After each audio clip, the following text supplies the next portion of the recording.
કેમ કે હું પ્રાકૃતિકનો તો આગ્રહી છે, પણ મારો હેતુ વધારે એટલા માટે ઝેરમુક્ત એટલા માટે કેમ કે બધા તો ખેતી ઘણા કરતા નથી. છોકરાઓ બહાર હોય, સુરત હોય, અમદાવાદ હોય, પછી વૃદ્ધો આપણે હોય, વડીલો હોય, એને હવે ગોઠણ દુખે, એનાથી થતું નથી. તો ઢોર કોણ દોય, વાહિંદુ કોણ કરે?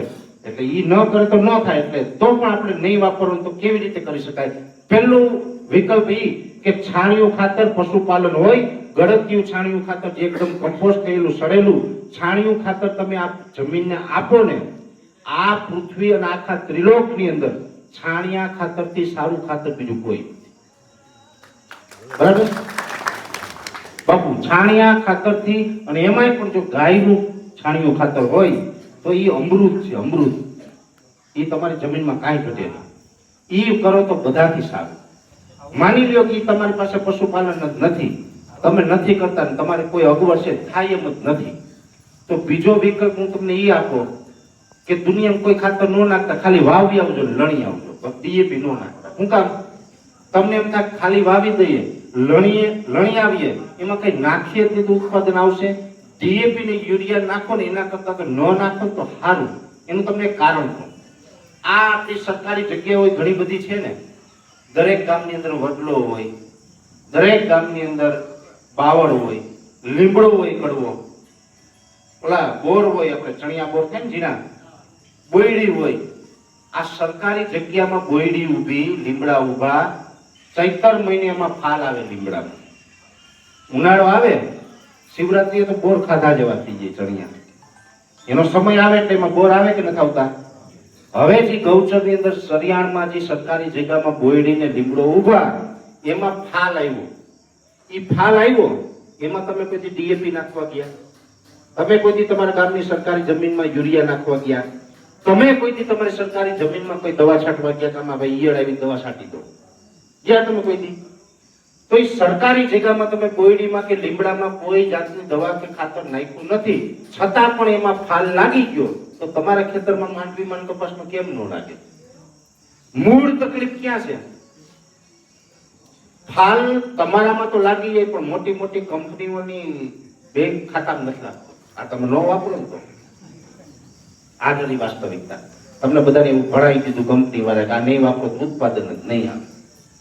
ખેડૂતોને 6 વર્ષથી બેંકના અધિકારીઓ ધક્કા ખવડાવતા હતા, એને સરકારે વીમો પાસ કરી દીધો, મળી ગયો, બધું કમ્પ્લીટ થઈ ગયું. તો આ બેંકના અધિકારીઓએ હું કર્યું ખબર નહીં, 6 વર્ષ ત્યાંના ખાતામાં પૈસા ન આવ્યા.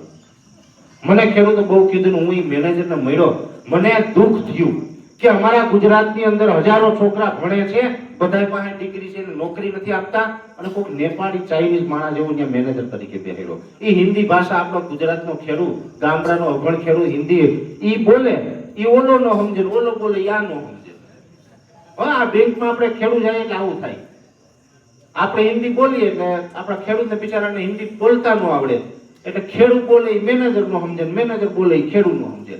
હવે આ લપની અંદર આ હું બધું મેં જોયું ને, મને બાપુ એવી ખીચ ચડી ને. ઓલા બધા સામાન્ય માણસો હતા ને બેંકમાં, મેં કીધું તમે બહાર નીકળી જાવ ને, મેં રિક્વેસ્ટ કરી. બહાર નીકળ્યા ને, શટર પાડીને પૂરી દીધા બધાને. આ તમે જોયા હતા વિડીયો? ટીવીમાં બધા આવ્યા હતા. બાપુ શટર પાડીને પૂરી દીધા.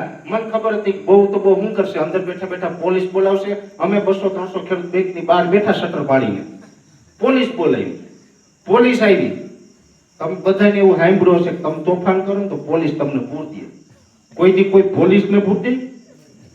મેં કીધું જે થતું હોય થાય. પોલીસ આવીને મેં પોલીસ ને પૂરી દીધી. મેં કીધું તમારા કાયદો લગાડો, કલમ લગાડો, મારી વિરુદ્ધ જે કઈ કરવું એ કરો, તમે ફાણી આપી દો. એનાથી તો મોટું કઈ નહીં આપો ને, ફાણીએ ચડી જાવ. બાકી આજ મેં કીધું આ ખેડૂતના પૈસા ખાતામાં ન આવે તો અમારે જવું નથી. બાપુ પછી તો મહા મહેનતે બધા 2 કલાક ને બધાને પૂરી દીધા, અને અમે ધબધબાટી બોલાવી, મીડિયા ને બધું ભેગું લઈને ગયો તો. પછી સમાધાન પેજ ઉપર આવ્યા કે આજ 21 ઓગસ્ટ છે ને, અમે 25 ઓગસ્ટમાં 4 દિવસમાં પૈસા નાખ દે. ઈ એને લેખિતમાં ખાતરી આપી ને પછી અમે શટર ખોલ્યું અને બેંકને ચાલુ થવા દીધી. ઈ 21 તારીખે એને 25 તારીખનું લખીને આપ્યું, પણ 23 તારીખે 100 ખેડૂતના ખાતામાં પૈસા આવી ગયા.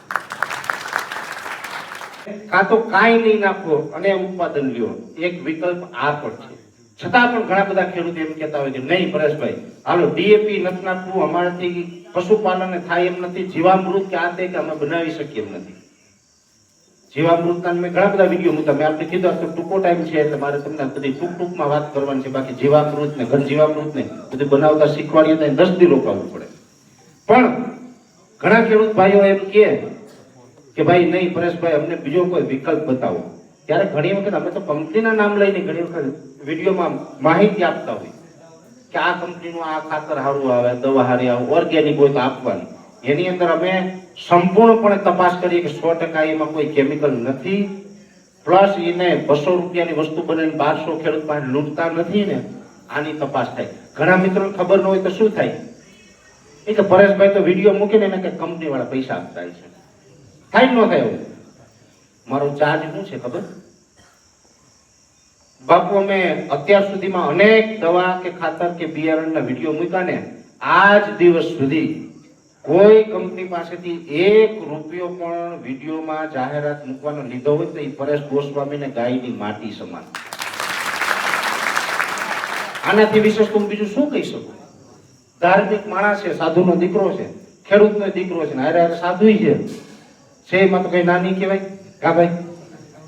એટલે અમે પૈસા ન લઈએ ક્યારેય, અને કોઈ કંપનીની તાકાત નથી કે પરેશ ગોસ્વામીને પૈસા આપીને ખરીદી શકે. હા એક છે કે ઈ પ્રોડક્ટ એમાં કોઈ કેમિકલ ન હોય, એની અંદર વ્યાજબી ભાવ હોય અને ખૂબ સારું પરિણામ મળતું હોય. દરેક ટ્રાયલ લઈએ, એ કંપનીને કેટલામાં વસ્તુ બની છે ને ખેડૂતને કેટલામાં આપે. 200 રૂપિયાની બની હોય ને 250-300 માં આપતા હોય વ્યાજબી, પણ જો એ 200 રૂપિયાની બનાવીને તમને 800 માં આપતા હોય તો હું કહી દઉં નીકળ ભાઈ, આ નહીં કરવું, ન થાય મારાથી. કેમ કે મારે કોઈ દિવસ કોઈનો 1 રૂપિયો લેવો નથી. મારે તો ખેડૂતના હિતમાં ઈમાનદારીથી દિલથી માહિતી આપવી છે. મારા શોખ બહુ કઈ મોટા નથી. મોટું મોંઘા ઘડિયાળ કઈ નથી પહેરતો, લકી નથી પહેરતો, ચેન નથી પહેરતો, વીંટી નથી પહેરતો. આ કપડા ને બૂટ ને જે કઈ હશે ને એ આ બધું માપે, બહુ મોંઘા નથી. ટૂંકમાં લાગે ને એવું, બહુ મોંઘા નથી. ટૂંકમાં માપે રહીએ, 2 ટાઈમ ખાવું. મારે કોઈ બંધારણ નથી કે હાલો ભાઈ સાંજે મારે 5 માવા ખાવાનું, વળી 100-200 રૂપિયાના માવા જોવે કે તમાકુ જોવે કે મારે કઈ, હું ઓલા શીશાઈ પીતો નથી. હા હકીકત કહું, અહીંયા ખોરિયામાં પ્રાણ છે ત્યાં સુધી આપણે કોઈ બંધારણ કરવા નથી. આવા સંતોની કૃપા હશે જ નહીં થાય મને. અને તમને પણ કહું કે જો હોય તો મૂકી દેજો. આપણે જાહેરમાં કોઈને ખુલ્લાઈ નથી પાડવાની. હોય ને તો મૂકી દેજો. તમારું કામ હોય, ગમે કામ હોય. આજની આ મીટિંગ પછી કોઈ ગામ એમ કહે કે અમારા ગામમાં 5 યુવાનો, ઓછામાં ઓછા 5 યુવાનો તમારી મીટિંગ સાંભળી અને માવા મૂક્યા, તમાકુ મૂકી, બીડી મૂકી, જે વ્યસન હોય, દારૂ જે વ્યસન હોય, જો એ તમે મૂકી દો, એની સાબિતી ખાલી એટલી જ આપવાની. મને વડીલો ઉપર વિશ્વાસ છે કે વૃદ્ધો વડીલો ખોટું તો ન બોલે. 50 વર્ષથી ઉપરની ઉંમર વાળા ગામમાં વડીલો હોય ને, 15 વડીલો એમ કહી દે કે ના અમે એના સાક્ષી છે, ઈ છોકરાઓએ વ્યસન મૂક્યું.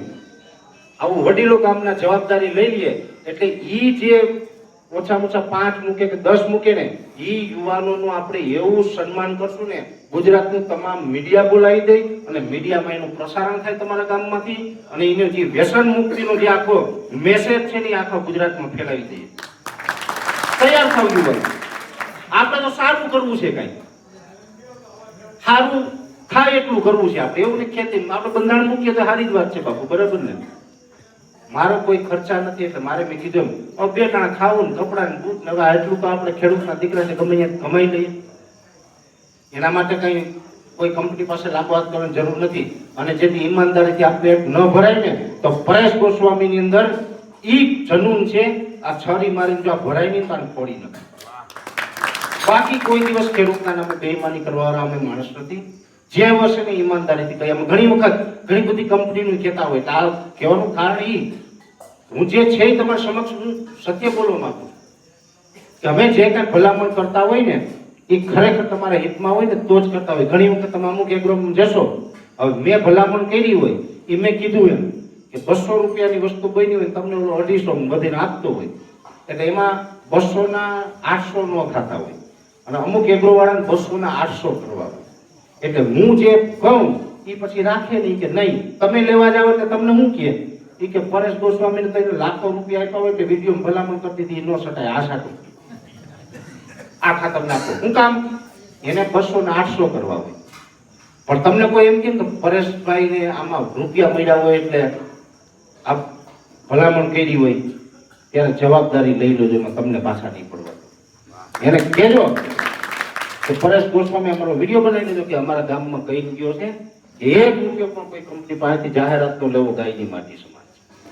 એટલે કોઈ ભરમાવે તો ભરમાતા નહીં. હા, એ તમારા હિતમાં છે એવી ઘણી બધી ભલામણો અમે કરતા હોય.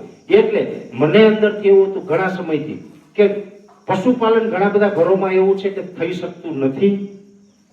વડીલો ગામડે છે, યુવાનો નથી, દૂધના ભાવ નથી મળતા, ઢોરને ચારો નિરણ આ બધું અઘરું પડતું હોય, ઘણા ન થાય પશુપાલન. અને જો એને છતાંય ડીએપી એનપીકે થી બચવું હોય ને તો એ બચી શકે ને. એમાં 100% સંપૂર્ણ ઓર્ગેનિક અને તમામ તત્વો મળી જાય ને એવા ખાતર મેં કીધું કોઈ બનાવે એવાનું ગોતું. અમારે ખેડૂતને આપે ને વ્યાજબી ભાવથી આપે, જેથી કરીને કેમિકલ થી બચી શકે. તો અમે ઘણી વખત મેં વિડીયો પણ એના મૂકેલા છે. લિટમસ એગ્રીટેક પ્રાઇવેટ લિમિટેડ મેં ઘણી વખત મેલોક્ઝા 4G અને 5G નો વિડીયો મૂક્યો. મેલોક્ઝા 4G અને 5G છે ને એની અંદર કયા તત્વો નાખવા, કેટલી માત્રામાં નાખવા, એ તમામ આખું માર્ગદર્શન મેં આપી, આખો ડોઝ તૈયાર કરીને આપ્યો. પછી કંપનીએ એના એન્જિનિયરો પછી બનાવ્યું. મેલોક્ઝા 4G ની અંદર શું હોય, એ 25 કિલો હોય 1 એકર, 2.5 વીઘાની અંદર વાપરી શકાય 1 એકર. મેલોક્ઝા 4G છે એ 100% ઓર્ગેનિક એનપીકે ના કન્સોર્ટિયા છે, એટલે બેક્ટેરિયાઓ છે એની અંદર. એનપીકે એટલે નાઇટ્રોજન, ફોસ્ફરસ અને પોટાશ. તમે ડીએપી, યુરિયા કે એનપીકે આપો એમાં નાઇટ્રોજન, ફોસ્ફરસ, પોટાશ જ હોય. આની અંદર નાઇટ્રોજન, ફોસ્ફરસ, પોટાશ ઓર્ગેનિક ફોર્મમાં કન્સોર્ટિયા, પ્લસ એની અંદર હ્યુમિક, ફોલિક અને સીવીડ, પ્લસ એની અંદર zinc, copper, boron, ferrous, manganese, chlorine, molybdenum, આ બધા તત્વો પોઈન્ટના પ્રમાણમાં. એટલે ડીએપી એનપીકે યુરિયામાં તો ખાલી નાઇટ્રોજન, ફોસ્ફરસ, પોટાશ હોય, આમાં તો અનેક તત્વો મળ્યા. અને 100% ઓર્ગેનિક પાકમાં કાં તો પાયાના ખાતરમાં અથવા તો પાક 30 દિવસનો થાય ત્યાં સુધી વાપરી શકો. જો કોઈ પણ ખાતર છે કેમિકલ છે કે ઓર્ગેનિક છે, ચેક કેમ કરી શકાય? આપણું ખેતર જ લેબોરેટરી છે. આપણે કોઈ પણ કેમિકલ વાળું ખાતર મુઠ્ઠી ભરીને આમ તમારા છોડમાં પાંદડા ઉપર નાખશો ને એટલે પાનમાં દાજ પડી જાય, પાન બળે, થાય ને એવું. અને આ મેલોક્ઝા 4G કે 5G છે, મુઠ્ઠી ભરીને પાંદડા ઉપર નાખજો, પાનમાં દાજ ન પડે. શું કામ? એમાં કેમિકલ નથી, કેમિકલ નહીં છે, ઓર્ગેનિક છે. એટલે મેલોક્ઝા 4G છે ને કાં તો પાયામાં એકરે 25 કિલો અથવા તો 30 દિવસનો પાક થાય ત્યાં સુધીમાં ગમે તે ઉપરથી પણ આપી શકો. હમણાં જે નવું તમારું વાવેતર કદાચ થાય શિયાળા, એમાં પણ પાયાના ખાતરમાં આપી શકો. અત્યારે 30 દિવસનો પાક હોય ત્યાંથી લઈને પાક જો 100 દિવસે પાકતો હોય ને તો 70 દિવસ સુધીમાં આપી શકાય. અને લાંબા ગાળાનો પાક હોય કપાસ કે વગેરે, એમાં 100 દિવસ સુધી તમે આપી શકો. 30 દિવસ ઉપરનો પાક હોય ને એમાં પછી 4G ન આપવું, 4G પાયામાં અથવા 30 દિવસ સુધી.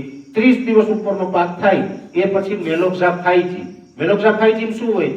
પેલા 4G માં નાઇટ્રોજન, ફોસ્ફરસ, પોટાશ છે, આની અંદર કેલ્શિયમ, મેગ્નેશિયમ, સલ્ફર, પ્લસ આની અંદર પણ હ્યુમિક, ફોલિક, સીવીડ, પ્લસ આની અંદર zinc, copper, boron, ferrous, manganese, chlorine, molybdenum, આ બધા પોઈન્ટના પ્રમાણમાં સૂક્ષ્મ તત્વ. એટલે તમે મેલોક્ઝા 4G અને 5G બંનેનો એક ડોઝ આપણા પાકમાં કર્યો હોય ને એટલે કેટલા તત્વો મળે? તો કે nitrogen, phosphorus, potash, calcium, magnesium, sulphur, zinc, copper, boron, ferrous, manganese, chlorine, molybdenum, humic, folic અને સીવીડ. આટલા તત્વો મળે. જે છાણિયા ખાતરની અંદર હોય ને એ બધા તત્વો એમાં ઓર્ગેનિક ફોર્મમાં મળી જાય. તો બોલો શું કરાય? છાણિયું ખાતર એ તો બધાથી ઉત્તમ. જો છાણિયું ખાતર હોય તો કોઈ ખાતર ક્યાંય કોઈ વેચાતું ન રહે. જીવામૃત બનાવો, ઘન જીવામૃત બનાવો, છાણિયું ખાતર ગળતિયું આપો, એ ઉત્તમ. એ ન હોય તો આવા પ્રયોગ કરવા. તો આવું ઓર્ગેનિક ખાતર વાપરો, પણ કેમિકલ ન વાપરો. હું આપને જવાબદારી સાથે કહું, આપણી જમીનની અંદર સતત તમે અત્યારે લેબોરેટરી કરાવી લ્યો જમીનની, અને સતત 4 થી 5 વર્ષ સુધી તમે ડીએપી, એનપીકે, યુરિયા બંધ કરી દો, પાણી અને દવા કેમિકલ પીવડાવવાનું બંધ કરી દો, અને 4 કે 5 વર્ષ પછી પાછા તમે તમારી જમીનની લેબોરેટરી કરાવશો એટલે જે અત્યારે સેન્દ્રિય કાર્બનનું લેવલ 5% કે 1.5% હશે ને, એ 4 વર્ષ સુધી તમે આ પ્રયોગ કરશો ને, કાં છાણિયું ખાતર ને કાં મેલોક્ઝા 4G 5G, એટલે 4 વર્ષ પછી સેન્દ્રિય કાર્બનનું લેવલ 1% અથવા તો એનાથી વધી જશે. એટલે આપણી જમીન અત્યારે ફળદ્રુપતા ગુમાવીને પાછી ફળદ્રુપતા લઈ આવી શકાશે. અને પછી 5, 10 વર્ષ, 15 વર્ષ એમ કન્ટિન્યુ કરશો ને લાંબે ગાળે 1% 2% આવું સેન્દ્રિય કાર્બનનું લેવલ થશે અને સેન્દ્રિય કાર્બનનું લેવલ વધારે હશે ને તો એ જમીનની અંદર ઉત્પાદન પણ વધારે આવશે અને એમાં કેમિકલ નહીં નાખ્યું તો એની અંદર જે ઉત્પાદન લેશો ને એનાથી આપણે બીમારીથી પણ બચી શકાશે, પર્યાવરણ પણ આપણું બગડતું અટકશે. એટલે આ વસ્તુ કરવી આવી દરેક ખેડૂત ભાઈઓને મારી અપીલ છે. બીજું કે જમીનને તો ફળદ્રુપ કરી, જમીન આપણી ઉત્પાદન ક્ષમતા માટે તૈયાર થાય, ફળદ્રુપ જમીન હોય. આજની તારીખે બાપુ મારે બે વસ્તુ એવી કહેવી ને, એગ્રોમાં પગથિયું ન ચડવું પડે ને એવી વસ્તુ મારે શીખવાડવી છે આ બધા ખેડૂત ભાઈઓને. બેસ્ટ જો ઉતાવળ નહીં કરતા, એગ્રો પગથિયું ન ચડવું પડે ને એવી દવા તમને શીખવાડવી છે. એ અમારે સરદાર કિસાન મોલનો આગ્રહ છે, એટલે એના આગ્રહથી પણ હું એમાં વિકલ્પ બતાવી દઉં. જો પેલી વાત તો આપણે પાક ઉગે ને એની અંદર 2 થી 3 પ્રકારના ઈલાજ કરીએ. એક ફૂગનાશક, એક જંતુનાશક અને એક પાકનો વૃદ્ધિ વધે, ફાલ લાગે. ફ્લાવરિંગ વિશે હું તમને છે ને 2 વિકલ્પ આપી દઉં. એક તો તમે ઘરે કરી શકશો અને એક તમે કોઈ જગ્યાએ લઈ શકો, પણ કેમિકલ નથી લેવાનું. એમાં કેમિકલ ફ્રી ઈલાજ બતાવો. પહેલો ઈલાજ દેશી ગોળ, આપણે દવા વગરનો ગોળ આવે ને, કાળો ગોળ, અને ગાયનું દૂધ ગાયનું, એમાં ભેંસનું કે બકરીનું કે ઘેટાનું કે બીજા અન્ય કોઈ પશુનું નહીં ચાલે. અને બને ત્યાં સુધી આપણે ઘરની ગાય રાખો. કેમ કે મેં આપણે કીધું તમે ડેરીએ લઈ આવો તો ત્યાંથી ઓરિજિનલ છે એની ગેરંટી શું? કેમિકલના બનાવે ને. મેં આ ગુજરાતની અંદર બાપુ દુઃખ સાથે કેવું પડે, હું આખું ગુજરાત રખડું, અહીં જુનાગઢ થી લઈ અને છેટા બનાસકાંઠા સુધી, છોટાઉદેપુર, મહીસાગર, અરવલ્લી જિલ્લો, સુરત, વલસાડ, ડાંગ, કચ્છના વિસ્તાર, હું આખા ગુજરાતમાં ફરું છું. તમને વિડીયોમાં જોતા હશે કે આ મીટિંગ છે ને આ મીટિંગ છે ને. આખા ગુજરાતમાં ફરું, મેં એવા ઘણા ખેડૂત જોયા. દુઃખ સાથે કેવું પડે, આ મોટી મોટી ડેરીઓ તો ડુપ્લિકેટ કરે, પણ ઘણા ખેડૂત છે ને ઘરે એક ઢોર દોવા ન દેતું હોય અને 25 લીટર ડેરીએ દેવા જાય. આ હું તમને હકીકત કહું, તમે જોઈ લેજો. મેં ઘણા ખેડૂતની એન્ટ્રી એવી જોઈ.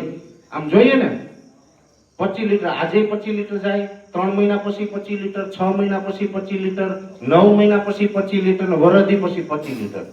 એલા ભાઈ, હું ખેડૂતનો દીકરો છે, ગાયું ભેહું સાયરી, મેં ઢોર દોયા, વાહિંદા કર્યા.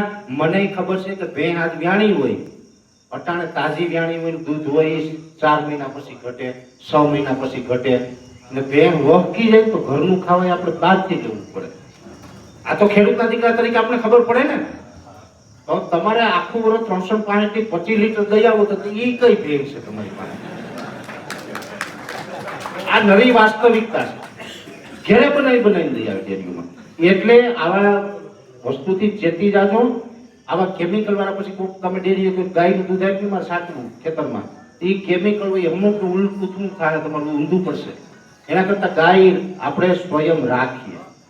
ગાય આપણા ખેતરની અંદર હોય અને આપણી ઘરની ગાયનું દૂધ અને કેમિકલ વગરનો જે કાળો ગોળ આવે, રાબડેથી લઈ આવવાનો તાજો ગોળ, એક પંપની અંદર 250 ml ગાયનું દૂધ અને 100 ગ્રામ ગોળ, આ બંને વસ્તુ મિક્સ કરી અને તમે કોઈ પણ પાકમાં છંટકાવ કરો ને, એ પાકનો વૃદ્ધિનો સમય હોય ત્યારે વૃદ્ધિ કરશે. કેમ કે દૂધમાં કેલ્શિયમ અને અનેક પ્રકારના મિનરલ્સ હોય, ગોળની અંદર પુષ્કળ માત્રામાં ફોસ્ફરસ હોય અને બીજા ઘણા બધા મિનરલ્સ હોય. આ વૈજ્ઞાનિક કારણ છે. કેલ્શિયમ ને ફોસ્ફરસ ને મિનરલ્સ ને બધું મળે એટલે પાક વૈધ કરે, ગ્રોથ થાય એનો. પછી ફાલનો ટાઈમ આવે ત્યારે પાછો આપો ને, એટલે આમાંથી બધા તત્વો મળે ને તો ફાલ લાગે. ફાલ લાગી ગયા પછી ત્રીજો ડોઝ કરો તો એ ફાલ લાગ્યો હોય ને એને ખરતો અટકાવે, એને વજન વધારે, એનું કદ વધારે, ભરાવદાર દાણો કરે. આવા અનેક ફાયદા થાય. પણ દૂધ મેં આપને કીધું એમ ગાય ઘરની, જો ગાય ઘરની ન હોય તો એક કેમિકલ ઈલાજ બતાવું. મેં ઘણી વખત વિડીયોમાં કીધું. અત્યારે તમને ખબર હશે કે ઘણી વખત ફ્લાવરિંગનો ટાઈમ હોય, અત્યારે પણ હમણાં ઘણી જગ્યાએ ફ્લાવરિંગ થયા એવા ફરિયાદો છે. કપાસમાં કોઈ પણ પાકમાં ફ્લાવરિંગ લગાડવું હોય તો અમે ઘણી વખત વિડીયોમાં કહીએ, લસ્ટર એક પંપમાં 5 ml નાખીને છંટકાવ કરો તો લસ્ટરને કારણે સારામાં સારું ફ્લાવરિંગ લાગે. લસ્ટર છાંટ્યા પછી હમણાં એક વિડીયો મૂક્યો તો મની બેગ, મની બેગ છે પાવડર આવે, એક પંપમાં 50 ગ્રામ મની બેગ પાવડર નાખી અને છંટકાવ કરીએ તો જે ફ્લાવરિંગ લાગ્યું હોય એને ખરતું અટકાવે, એનું વજન વધારે, એનું કદ વધારે, એની ગુણવત્તા સુધારે. ના બેમાંથી એકમાં કેમિકલ નથી. પણ દૂધ અને ગોળ તમારી પાસે હોય તો બેસ્ટ વિકલ્પ છે. હવે બે ઈલાજ બતાવી દો. આમ તો ઘણા બધા ખેડૂત ભાઈઓને અત્યારે શું છે, મેં કીધું એમ સમયનું પાબંદી હોય. આપણે 4:30 નો ટાઈમ હતો, હાન થવા એવા આરતીનો ટાઈમ થશે ને, ઢોર દોવાનો ટાઈમ થશે.